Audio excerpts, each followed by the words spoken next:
Anak-anak, remaja, remaji, pemuda, pemudi di dalam Tuhan Yesus Kristus yang saya kasihi, selamat malam. Sebelum kita mendengarkan firman Tuhan, mari kita membacanya terlebih dahulu dari Injil Tuhan Yesus, perikop ke-119. Perikop 119, halaman 118. Kita membaca secara serentak. Judulnya adalah Dosa Menghujat Allah Roh Kudus, dari Lukas 11 dan Matius 12. Demikian bunyi firman Tuhan. 1, 2, 3.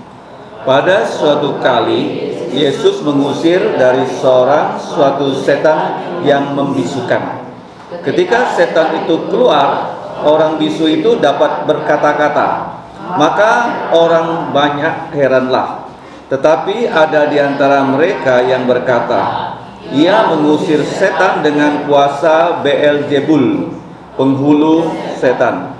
Ada pula yang meminta suatu tanda dari sorga kepadanya untuk mencobai dia. Tetapi Yesus mengetahui pikiran mereka, lalu berkata, setiap kerajaan yang terpecah-pecah pasti binasa, dan setiap rumah tangga yang terpecah-pecah pasti runtuh. Jikalau iblis itu juga terbagi-bagi dan melawan dirinya sendiri, bagaimanakah kerajaannya dapat bertahan? Sebab kamu berkata bahwa aku mengusir setan dengan kuasa Beelzebul. Jadi jika aku mengusir setan dengan kuasa Beelzebul, dengan kuasa apakah pengikut-pengikutmu mengusirnya? Sebab itu merekalah yang akan menjadi hakimu.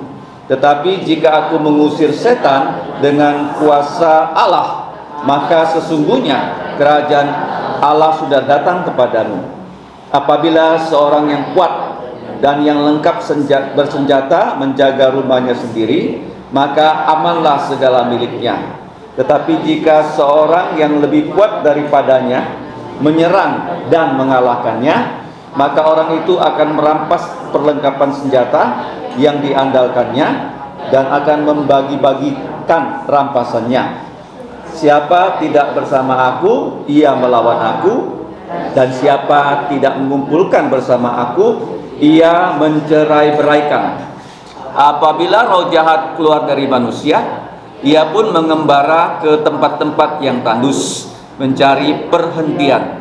Dan karena ia tidak mendapatkannya, ia berkata, aku akan kembali ke rumah yang telah kutinggalkan itu.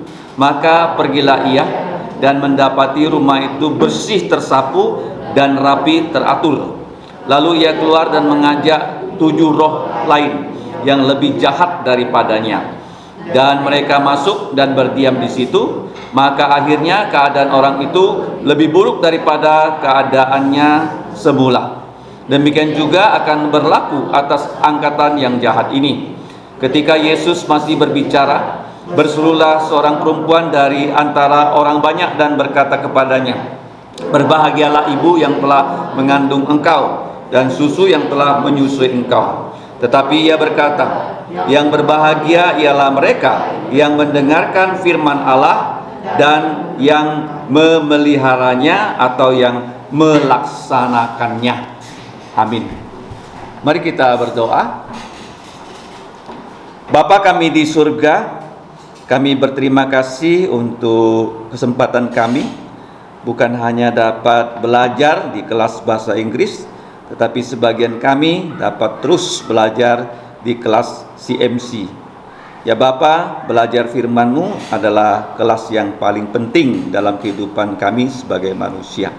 Karena hanya dengan firman-Mu kami dapat diselamatkan, kami dapat dikuatkan. Ya Bapa, kami mohon Roh-Mu yang kudus menolong kami untuk dapat memahami firman-Mu, mengasihi Engkau melalui firman-Mu, bahkan Engkau memberi kami kekuatan untuk melaksanakan firman-Mu, sehingga nama-Mu dimuliakan. Ya Bapa, kami tahu kami adalah orang yang berdosa, Kami mohon Engkau mengampuni dosa-dosa kami, dan kami percaya hanya dengan darah Tuhan Yesus semua dosa kami dapat Engkau hapus.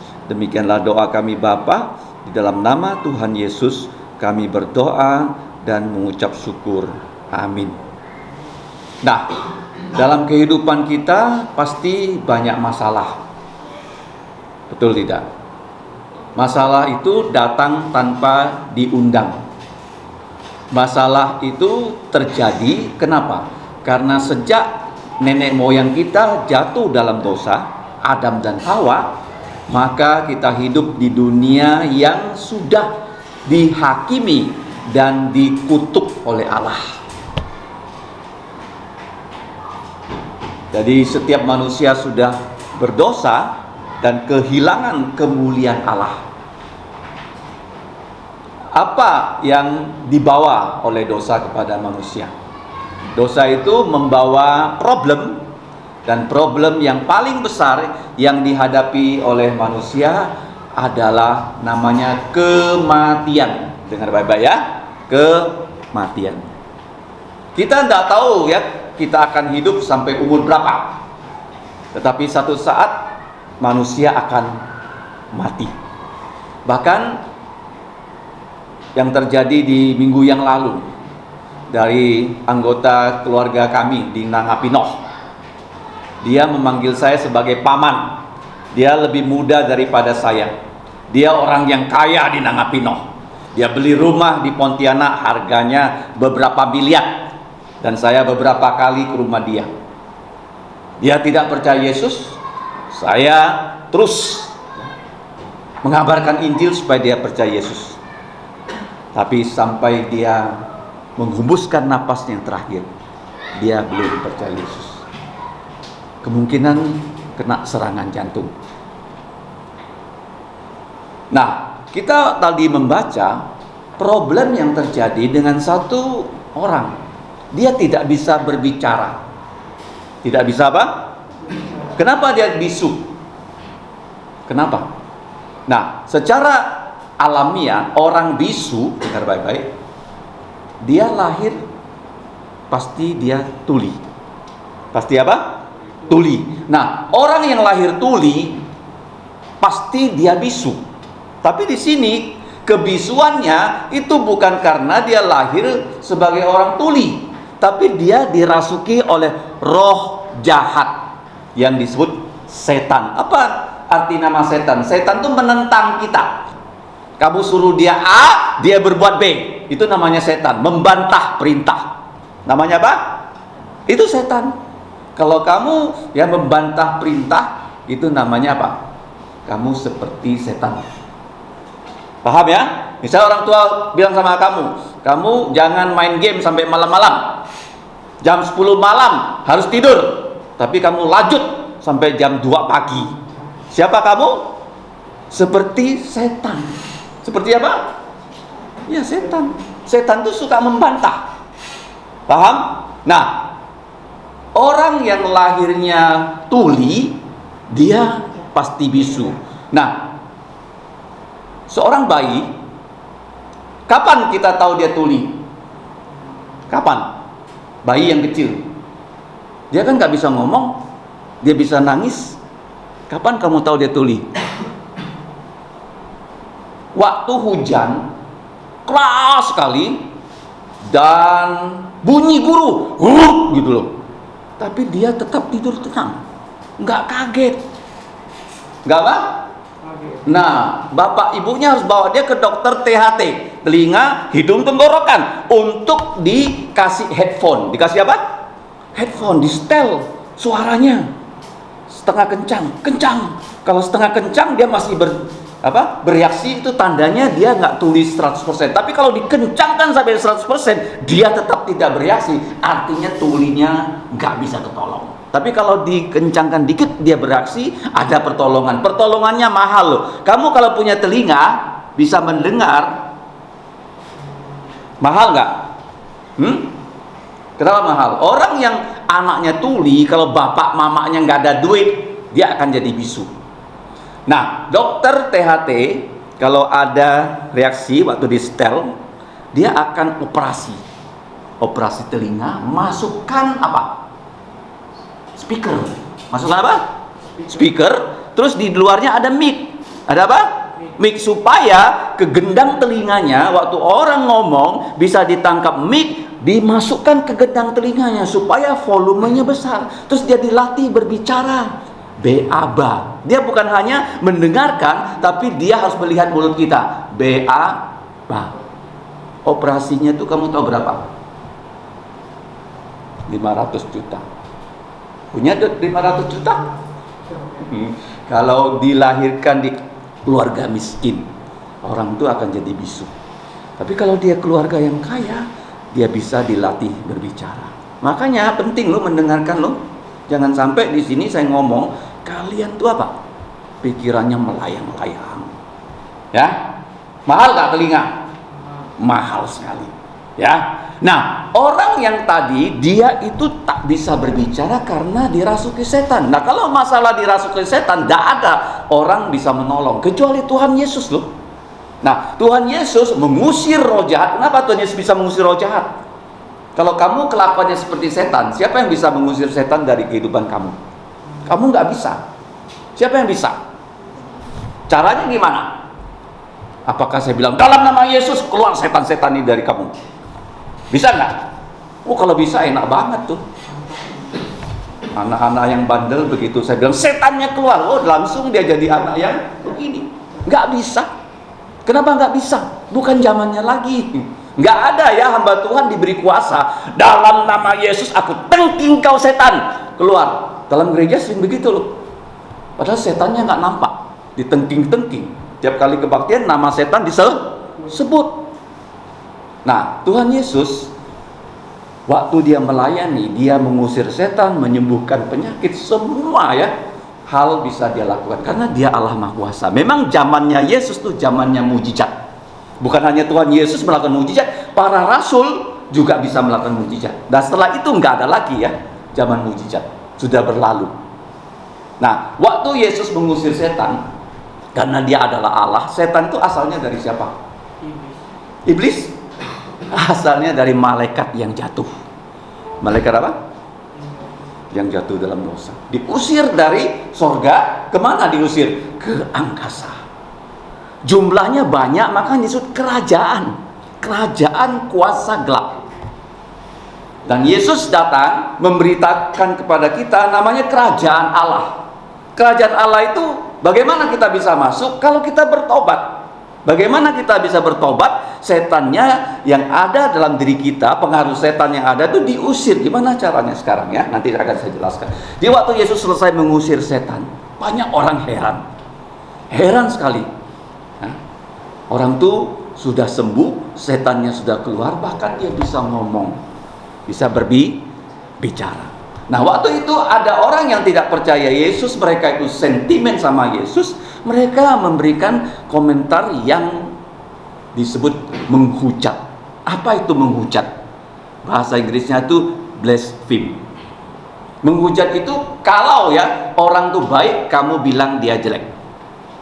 Itu namanya menghujat. Yesus mengusir setan dengan kuasa dia sendiri karena dia adalah Allah. Nah, setan itu adalah malaikat yang jatuh. Dulu mereka waktu di sorga, mereka kenal siapa Yesus.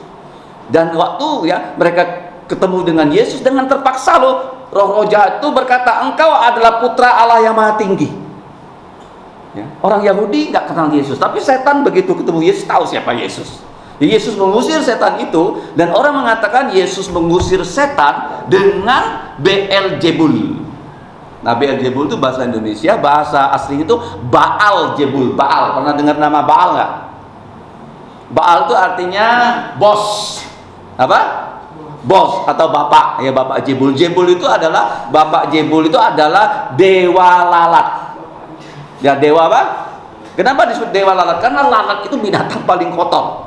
Ya, setan itu adalah roh yang paling kotor. Apa? Roh apa? Kenapa manusia ngomong kotor? Karena manusia sudah jatuh dalam dosa. Kenapa perbuatan manusia kotor? Karena manusia sudah jatuh dalam dosa. Nah, jadi waktu Yesus mengusir setan dengan kuasanya sendiri, mereka bilang dia dengan kuasa siapa? penghulu setan. Jadi setan itu banyak, tapi dia punya satu bos. Bosnya siapa? Namanya Beelzebul atau siapa dia? Lucifer. Lucifer. Lucifer itu sebelum dia menjadi setan, penghulu setan, dia adalah pemimpin malaikat. Nah, pemimpin malaikat itu ada 3 yang dikenal di Alkitab. Lucifer, siapa lagi? Siapa? Mikael dan Gabriel.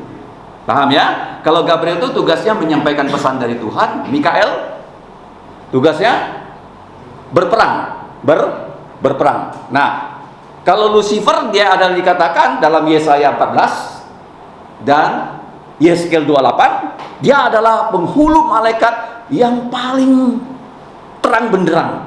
Nah, malaikat tuh nggak ada bentuknya kayak perempuan loh. Di surga tuh nggak ada bidadari. Ada nggak bidadari di surga? Nggak ada. Malaikat tuh namanya, kalau satu namanya malak, kalau banyak namanya malakim. Im itu adalah gagah perkasa. Pria mereka, maskulin mereka. Ya, bukan feminin. Nah, waktu Lucifer itu, dosa yang dia lakukan adalah sombong. Dia nggak mau lagi menyembah Allah, dia nggak mau lagi memuji Tuhan. Dia sekarang mau seperti Allah, dia mau disembah. Kamu tahu nggak, di surga ada 1/3 malaikat ikut Lucifer. Tidak lagi menyembah pada Allah, tapi menyembah pada Lucifer, sehingga mereka diusir dari surga. 1/3 malaikat jatuh menjadi setan dan roh-roh jahat. Di mana? Di udara. Kenapa di udara? Karena mereka nggak punya badan seperti kita. Mereka nggak bisa menginjak bumi. Mereka ada di mana? Di udara. Mereka paling pandai apa? Menipu dengan menyamar. Menipu dengan apa? Menyamar. Sehingga mereka bisa menyamar jadi bidadari, menyamar menjadi orang yang sudah mati tapi muncul lagi, menyamar sebagai apa? Hantu-hantu yang menakutkan, ya kan? Kalau orang lihat hantu itu siapa yang kamu lihat? Apakah orang mati? Bukan. Orang kalau mati, dia pasti ke tempat yang sudah ditentukan. Kalau dia percaya Yesus, langsung dibawa ke mana? Surga. Kalau tidak percaya, neraka. Dia nggak mungkin loh. Kalau aku mati, awas kau, Yosef, kau menyakitkan aku. Ya. Nanti kalau aku mati, aku cari kau, Yosef, supaya nanti kamu kalau di jalan aku goda, motor kamu kepleset. Bisa nggak? Bisa nggak? Kok di film hantu bisa? Itu bohong. Kalau orang mati kemana? Langsung, ya, langsung kemana? Kamu langsung kemana? Nggak tahu? Waduh. Kalau percaya Yesus, ya, kemana? Ke surga. Kenapa? Karena Yesus membasuh dosa kita. Surga itu nggak boleh ada dosa. Jadi kita langsung dibawa. Kalau nggak percaya Yesus membawa dosa, langsung dilempar ke dalam neraka. Tahu nggak neraka seperti apa? Ada nggak neraka ngumpul-ngumpul? Kenapa nggak bisa ngumpul? Kalau masih bisa ngumpul, pasti masih bisa berdosa. Masih bisa apa? Berjudi. Masih bisa apa? Berkelahi. Masih bisa selingkuh. Tuhan nggak mau ya ada orang berbuat dosa maka dilempar ke neraka. Begitu lempar ke situ, tidak lagi orang itu bisa berbuat dosa. Ngerti nggak? Kap, bagaimana cara Tuhan menghentikan dosa? Dia kan paling benci dosa. Sekarang dosa merajalela. Gimana cara dia menghentikan dosa? Lempar kemana? Ke neraka. Kalau sudah di neraka masih bisa berdosa nggak? Bisa curi nggak dia? Nggak bisa. Sendiri. Yang percaya Yesus, bagaimana membuat kita tidak berdosa? Nanti Yesus datang diberi tubuh mulia. Diberi apa? Atau kamu ya dicabut nyawanya. Ada tuh di gereja Korintus tuh orang-orang bandel nggak mau bertobat, Tuhan cabut nyawanya. Supaya apa? Dia nggak bisa berdosa lagi. Ngerti nggak? Kalau orang bandel dikasih tahu nggak mau tobat gimana? Bisa-bisa dia gimana? Kenapa mati? Tuhan nggak mau lagi dia berdosa. Kalau hidup bandel, kalau mati, kan dia sudah percaya Yesus, begitu dimatikan gimana dia? Rohnya ke surga, masih bisa berdosa nggak di sana? Ya nggak bisa. Tuhan paling benci dosa. Gimana caranya? Dia buat kita bertobat. Ya, tapi kalau orang sudah bertobat masih bandel, bisa dia apa? Dicabutnya nyawanya. Baca tuh surat Korintus. Nah, jadi waktu Yesus mengusir setan, orang mengatakan dia mengusir setan dengan kuasa Beelzebul, padahal bukan. Nah, bagaimana Yesus menanggapi mereka? Yesus mengatakan, kalau satu kerajaan terpecah, kalau satu keluarga terpecah, pasti keluarga itu, kerajaan itu akan dikalahkan. Nah, setan itu dikatakan kerajaan karena setan ada penghulunya, ada kepalanya, yaitu Lucifer, dan banyak pengikutnya, ribuan, kita nggak tahu berapa jumlahnya. Terus Yesus berkata, kalau aku mengusir setan dengan kuasa Beelzebul, bagaimana pengikutmu mengusir setan? Mereka akan menjadi hakim kamu. Jadi Yesus kemudian mengatakan, kalau roh jahat diusir dari satu orang, roh jahat itu keluar dari orang itu, dan dia mencari tempat untuk dia berteduh. Ternyata nggak ada. Kemudian dia lihat ya, orang yang roh jahatnya berhasil keluar dari orang itu, ternyata orang itu dikatakan rumahnya kosong. Rumahnya apa? Kosong. Kenapa disebut rumah kosong? Ayo, rumah di situ artinya hidup orang itu tidak ada penghuninya. Kamu punya rumah, penghunimu siapa? Ya, kalau setannya sudah diusir keluar. Kalau nggak ada Tuhan Yesus di dalam, setannya masuk, dan setan tuh pinter loh. Dia tidak masuk sendiri, dia ajak 7 kawannya yang lebih jahat daripada dia, supaya dia masuk di situ, nggak akan diusir lagi. Yesus mengatakan, ya, itu yang terjadi. Dia bilang, angkatan Israel seperti itu. Kenapa orang Israel itu memang secara fisik tidak ya dirasuki roh jahat, tapi mereka kosong, nggak ada Tuhan Yesus yang menjadi apa? Tuhannya mereka. Tuhan Yesus berkata apa? Dalam halaman 119, demikian juga berlaku atas angkatan yang jahat ini. Karena angkatan yang jahat ini selain mengatakan Yesus sebagai Beelzebul, Yesus juga dibilang apa? Kamu kalau memang putra Allah, tunjukkan kami tanda dari sorga. Apa itu tanda? Apa itu tanda? Apa itu tanda?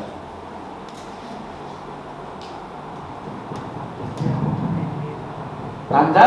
Ada tanda nggak? Kamu waktu lihat di jalan lampu merah, tandanya apa? Nggak boleh lewat. Kalau kuning, siap-siap stop atau siap-siap jalan? Siap-siap jalan. Ya, kalau kuningnya siap-siap jalan itu dia dari merah, kuning, hijau. Paham ya? Itu namanya tanda. Nah, tanda ini ya dalam Alkitab juga mujizat disebut tanda. Mujizat ya. Kemudian disebut juga apa? Kuasa. Nah, begini ya. Kenapa kamu tahu Tuhan Yesus itu berasal dari sorga? Karena dia melakukan begitu banyak mujizat. Masih ingat dalam pelajaran kita di sekolah Alkitab liburan 2 tahun lalu? Apa BAB?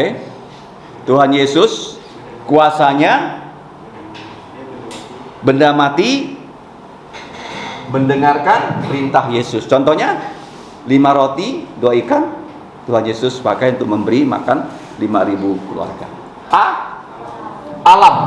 Alam yang mengamuk, Yesus perintahkan berhenti, langsung tenang. Ini badan manusia. Jadi Tuhan Yesus paling banyak menyembuhkan penyakit manusia seperti yang tadi ya. Itu hampir 20 kali. Terus apa R? Roh jahat dan roh manusia. Roh jahat itu diusir oleh Yesus, roh manusia orang yang mati dipanggil lagi, rohnya kembali ke dalam tubuh yang sudah mati, dan orang itu bangkit dari kematian. Seperti Lazarus, sudah mati berapa hari? 4 hari. Yang terakhir, fauna, ikan, dan flora. 7 aspek. Dari sini kita tahu Yesus adalah maha kuasa. Dia bukan hanya maha kuasa karena dia ada Allah, maka dia harus maha apa? Kuasa.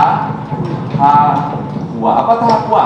Mazmur 139. Maha tahu, maha hadir, maha kuasa. Nah, Tuhan Yesus maha kuasa, dia melakukan semua mujizat ini. Dia maha tahu, dia tahu pikiran dari orang-orang yang ada di situ.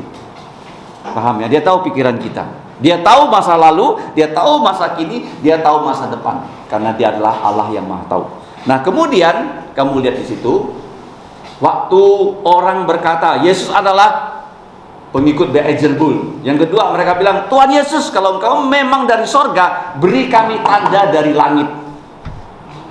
Nah, orang Israel itu yang pernah ya melihat tanda, melihat mujizat, melihat kuasa. Mereka orang di muka bumi ini yang pernah melihat. Saya sendiri nggak pernah melihat kuasa seperti yang Yesus lakukan. Misalnya ombak begitu besar terus tenang, nggak ada. Hanya di Alkitab kita baca. Orang buta sembuh, pernah nggak lihat orang buta sembuh? Nggak ada. Orang mati bangkit, pernah melihat? Nggak ada. Adanya di dalam Alkitab. Mereka saksikan loh. Mereka saksikan orang Israel apa? Laut Merah terbelah jadi dua. Dan mereka semua lewat. Mereka di padang gurun, nggak punya makan. Dari hari pertama sampai hari ke-6 turun mana? Hari ke-7 nggak turun. Kalau hari pertama diambil 2 kali karena dia malas, nggak apa-apa lah, besok aku nggak mau bangun pagi, bangun siang aja, aku ngambil double. Apa yang terjadi? Mananya jadi ulat. Karena nggak boleh malas. Tiap hari harus bangun untuk mengambil mana. Tapi kalau hari ke-6 dia ambil 2 kali, karena sahabat nggak turun, busuk nggak? Enggak. Jadi tanda orang Israel bahwa mereka itu adalah umat Tuhan adalah sabat ya, dan sunat. Dan apa? Karena betul sunatnya bukan sunat seperti orang Arab 12 tahun, sunatnya hari ke-8. Hari ke-berapa? Kenapa 8? Kenapa? Karena hari ke-8 bayi darahnya bisa menggumpal seperti orang dewasa. Ngerti? Bukan 12 tahun. Hari pertama darah bayi belum begitu bisa menggumpal. Kalau disunat hari pertama bahaya, bisa mati. Hari kedua tambah bisa. 3 tambah bisa. Hari ke-8 sama dengan orang dewasa. Makanya kalau dokter bedah anak menyunat bayi, dia pasti lakukan setelah hari ke-8. Hari ke-10. Sebelum dia menyunat anak tuh, dia harus mengecek darah dulu. Setelah dicek, oke, darahnya baru dipotong kulit katanya. Kenapa 8 hari? Kenapa 8 hari? Karena Tuhan yang membuat tubuh. Tuhan Yesus disunat hari ke-berapa? 8, karena dia orang Israel. Ingat ya, tandanya adalah sabat, tandanya adalah sunat. Kalau tanda kita orang Kristen apa? Baptisan dan perjamuan kudus. Nah, jadi waktu mereka minta tanda, coba kasih kami tanda dari langit. Jadi waktu ya Elia kan berdoa, dia minta api turun dari langit membakar ya daging di atas mezbah, api turun dari langit. Jadi orang Israel menyaksikan loh tanda dari langit. Tapi kenapa Yesus gak mau memberikan mereka tanda? Karena Yesus sudah melakukan banyak mujizat.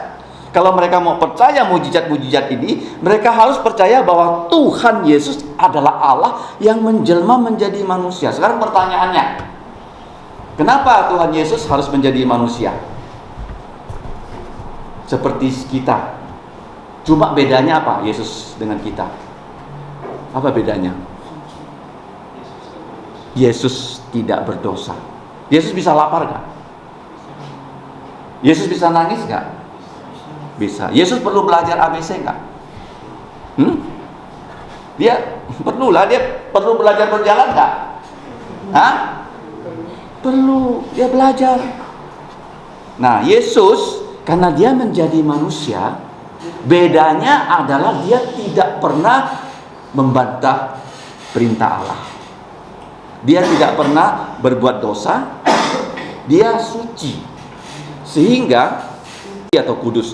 Sehingga dia itu bisa menanggung dosa-dosa kita. Paham? Dia tak ada dosa, dosa kamu ditanggungnya, dosa saya ditanggungnya. Dia mati untuk dosa-dosa kita. Pertanyaan sekarang, pernah nggak kamu bilang sama Tuhan, Ya Tuhan, ampuni dosa saya. Pernah nggak? Tapi jangan bilang ya, Tuhan ampuni dosa saya, karena saya nakal. Tapi besok nakal lagi. Sama dengan apa? Bohong. Bagaimana caranya supaya nggak nakal? Ayo. Bagaimana cara bisa ngusir setan? Ayo. Nah, sekarang saya kasih tahu kamu ya, di Pontianak, di Kalimantan Barat banyak orang itu yang kerasukan setan, namanya tatung. Ya, tatung ya. Jadi waktu roh jahat itu masuk dalam tubuhnya, dia bisa ambil pisau, dia sayat-sayat begini, kayaknya nggak terasa sakit. Oke?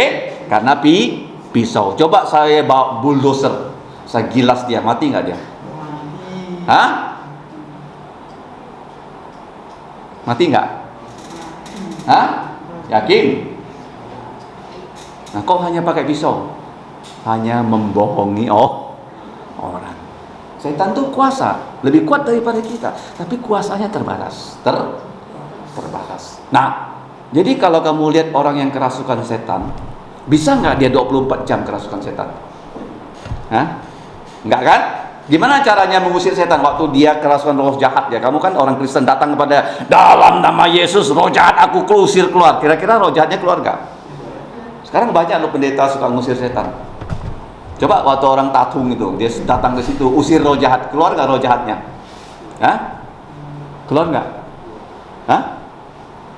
Keluar? Yakin? Coba kamu lakukan. Hah? Keluar nggak? Nanti di Singkawang tuh Cap Gome itu ada 500 orang tatung, kamu ke sana tuh. Dalam nama Yesus, roh jahat keluar. Kalau keluar tuh wartawan pada heran tuh. Kamu diwawancara itu TV itu. Hah? Keluar nggak? Kenapa nggak bisa? Bukan zamannya lagi, apa? Ya, jangan dibohongi gereja. Gereja sekarang suka ngusir setan. Gimana caranya supaya setannya benar-benar keluar? Waktu dia sadar, kamu sampaikan Injil Yesus. Sampaikan apa? Tuhan Yesus, dia adalah Allah, dia jadi manusia. Dia tidak ada dosa. Dia mati untuk dosa kamu. Dengan darahnya dosa kamu bisa dihapus. Kamu percaya? Percaya? Percaya enggak? Percaya. Kenapa kamu bisa percaya?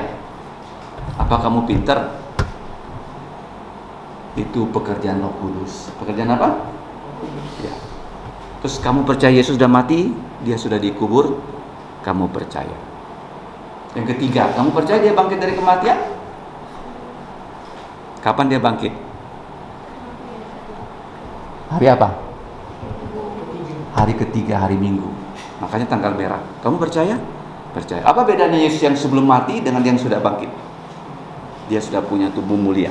Punya apa? Tubuh mulia. Tubuh yang tidak akan mati. Tubuh yang tidak akan sakit. Kalau dia berikan pada kita tubuh mulia, kita nggak bisa lagi berdosa. Paham? Apa yang kamu nantikan? Tubuh mulia. Tubuh apa? Tubuh mulia. Begitu dia terima Yesus, orang yang dulu kerasukan setan, terima Yesus.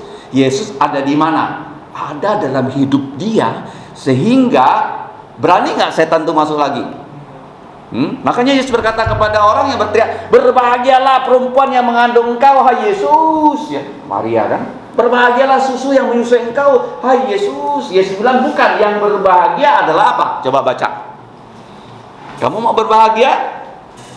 Atau kamu mau problem terus, nggak selesai-selesai? Orang punya problem itu bahagia nggak? Hah? Pasti enggak. Kalau kamu problemnya bisa kamu selesaikan, kamu jadi orang yang berbahagia. Coba baca. Yang berbahagia adalah mereka yang mendengarkan firman Allah dan yang menyimpannya. Jadi begini ya, kamu kalau sudah percaya Tuhan Yesus, apa bedanya dengan orang yang tidak percaya Tuhan Yesus? Kamu setiap hari bisa membaca firman-Nya. Pertanyaannya sekarang, ada nggak kamu tiap hari membaca firman-Nya? Pagi, bangun pagi, baca. Tengah hari, baca lagi. Malam hari, baca lagi. Di sini ada orang buta nggak? Ada orang buta huruf nggak? Ada? Nggak ada kan, semua bisa baca nggak? Mau baca nggak? Kenapa membaca firman itu penting? Karena begini loh, kamu kalau tiap hari lihat HP, pikiran kamu tuh penuh dengan apa? Informasi dari mana? HP. Nah, kalau informasinya baik, bagus nggak? Kalau informasinya jahat, mengajar orang jadi teroris, mengajar orang membunuh, mengajar orang mencuri, bagus. Nah, bagaimana caranya supaya kalau pikiran kita masuk yang kotor, supaya dibersihkan, gimana caranya? Kalau baju kita kotor, kita cuci kan? Kalau pikirannya kotor gimana? Gimana cucinya? Bawa ke dokter. Dokter, pikiran saya kotor nih, saya bandel nih, tolong cuci otak saya dokter, supaya saya jadi orang baik. Bisa nggak dokter? Hah? Kenapa nggak bisa? Apa yang bisa membersihkan kita? Firman Tuhan. Apa? Jadi kalau semakin banyak kamu tahu firman Tuhan, kamu menghafal firman Tuhan, kalau ada pikiran jahat yang masuk, firman Tuhan tuh bisa menolaknya, bisa menghilangkannya. Makanya bahaya sekali kamu bilang orang Kristen tapi nggak pernah baca Alkitab.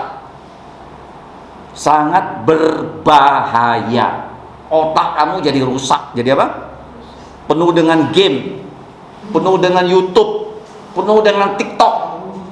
Firman Tuhan nggak ada. Makanya tindakan kamu kayak siapa? Iblis.